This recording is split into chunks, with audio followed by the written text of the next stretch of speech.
Hello everyone. आज के हमारे चैप्टर का नाम रहने वाला है नाउन यानी कि संज्ञा। तो आज हम संज्ञा के बारे में जानेंगे। इसकी डेफिनेशन कहती है कि किसी व्यक्ति, वस्तु, स्थान, गुण, कार्य या अवस्था के नाम को ही संज्ञा कहते हैं। मतलब कि a noun is a word used as a name of a person, place और थिंग। यानी कि किसी भी व्यक्ति, वस्तु, स्थान और गुण के नाम को संज्ञा कहा जाता है।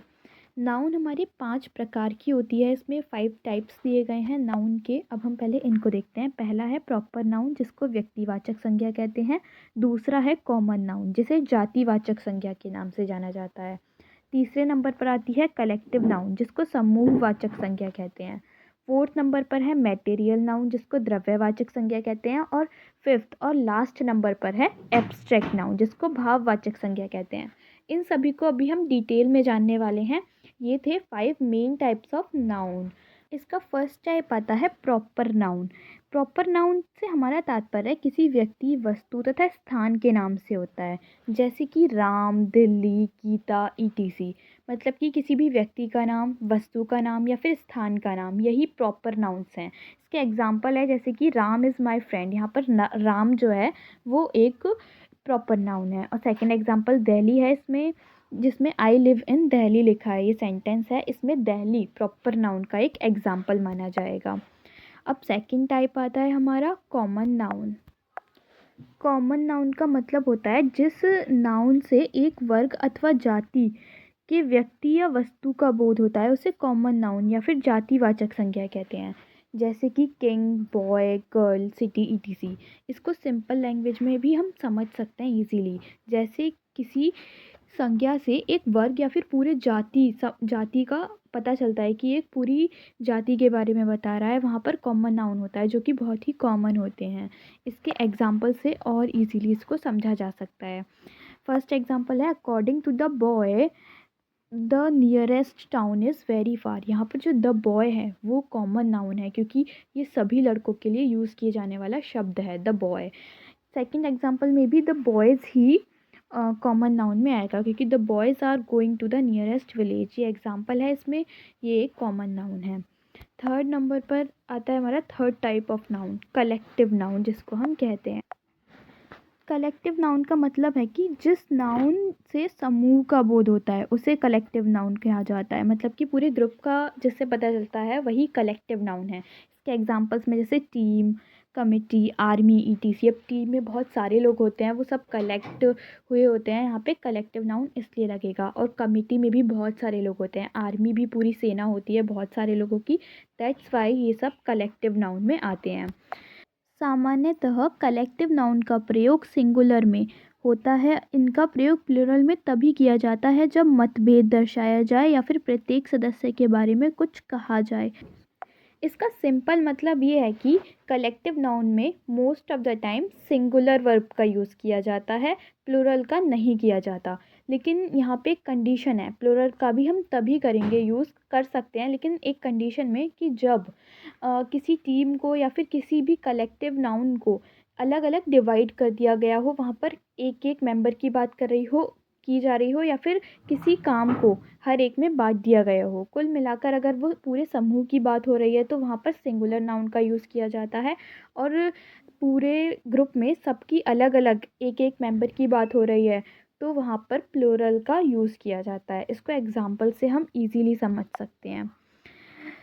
इसका फर्स्ट एग्जाम्पल यहाँ पे आता है कि the flock of geese spends most of its time in the pasture. अब यहाँ पर स्पेंड्स यानी कि जो स्पेंड्स है, the flock of geese spends most of its time in the pasture. यहाँ पर स्पेंड्स यानी कि सिंगुलर वर्ब का यूज़ किया गया है, क्योंकि यहाँ पर पूरे ग्रुप की बात की जा रही है।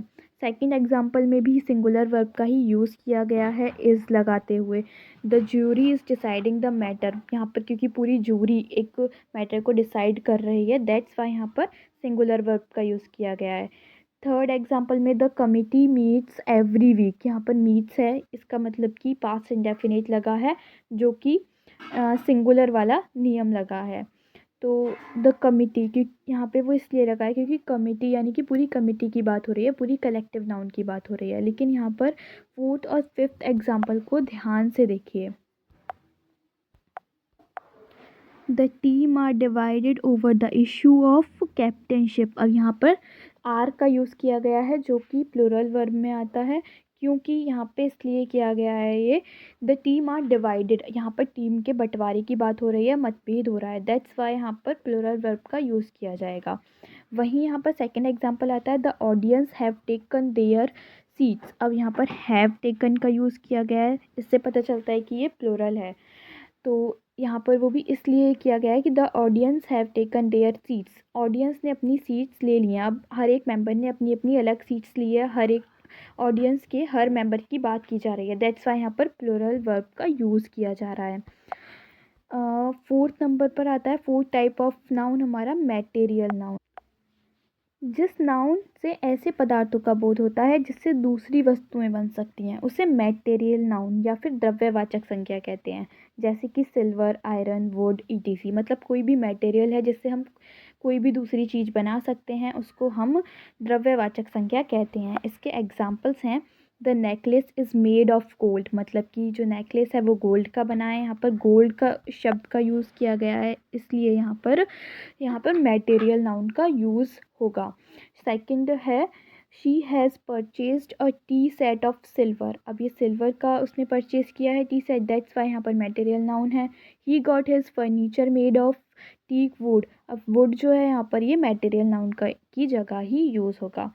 मटेरियल नाउन्स काउंटेबल नहीं होते, अर्थात इनकी गिनती नहीं की जा सकती, इन्हें मापा या फिर तोला जा सकता है। इनके साथ सामान्यतः सिंगुलर वर्ब का प्रयोग किया जाता है एवं इनके पहले आर्टिकल का प्रयोग नहीं किया जाता है। आप ये एग्जांपल्स में भी देख सकते हैं, किसी भी मटेरियल नाउन से पहले आर्टिकल नहीं लगाया गया है और सभी में सिंगुलर वर्ब का ही यूज़ किया गया है। अब गोल्ड को ज़्यादातर मापा या तोला ही जा सकता है, हम इसको गिन नहीं सकते। इसी तरह से वुड, सिल्वर, ईटीसी ये सब भी मटेरियल नाउन में आते हैं। फिफ्थ नंबर पर आता है एब्स्ट्रैक्ट नाउन। एब्स्ट्रैक्ट नाउन ऐसे गुण, भाव, क्रिया एवं अवस्था को व्यक्त करता है जिन्हें छुआ नहीं जा सकता, देखा नहीं जा सकता, बल्कि सिर्फ और सिर्फ महसूस किया जा सकता है। जैसे ऑनेस्टी, ब्रेवरी जो कि एक क्वालिटी होती है, हेट्रेड, लाफर जो कि एक एक्शन होता है, पॉवर्टी मतलब गरीबी, यूथ स्टेट होता है।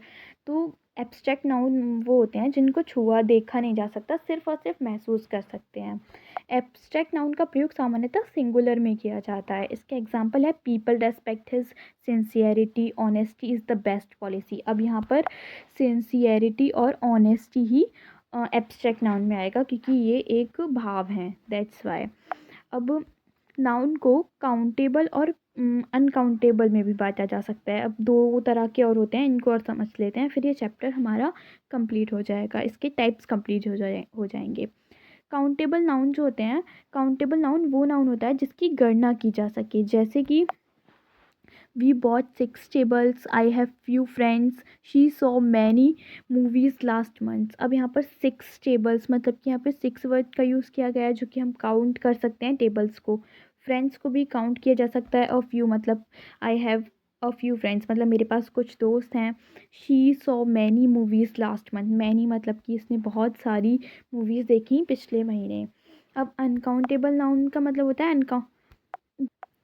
अनकाउंटेबल नाउन का मतलब होता है जिसकी गणना नहीं की जा सकती, जिनको हम गिन नहीं सकते। इसका सिंपल एग्जांपल भी है, तीन एग्जांपल्स दिए गए हैं इसके, सिंपल सिंपल जिसको इजीली समझा जा सकता है।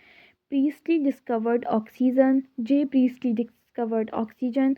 They decided to sell the furniture. Much money was wasted on the show. अब फर्स्ट वाला एग्जाम्पल्स देखिए, जे प्रीस्ट डिस्कवर्ड ऑक्सीजन। अब ऑक्सीजन जो है ये अनकाउंटेबल है क्योंकि यहाँ पर हम ऑक्सीजन को गिन नहीं सकते। They decided to sell the furniture, furniture को भी ऐसे 1 2 3 में गिना नहीं जा सकता, दैट्स वाई ये अनकाउंटेबल नाउन में आएगा। Much money was wasted on the show, money को भी नहीं गिना जा सकता, यहाँ पर मच का यूज़ किया गया मतलब कि बहुत सारा पैसा यहाँ पर शो पर वेस्ट हो गया। तो यहाँ पर आपको ये चैप्टर अच्छे से समझ आया होगा, आई होप। मिलते हैं नेक्स्ट वीडियो में, थैंक यू सो मच।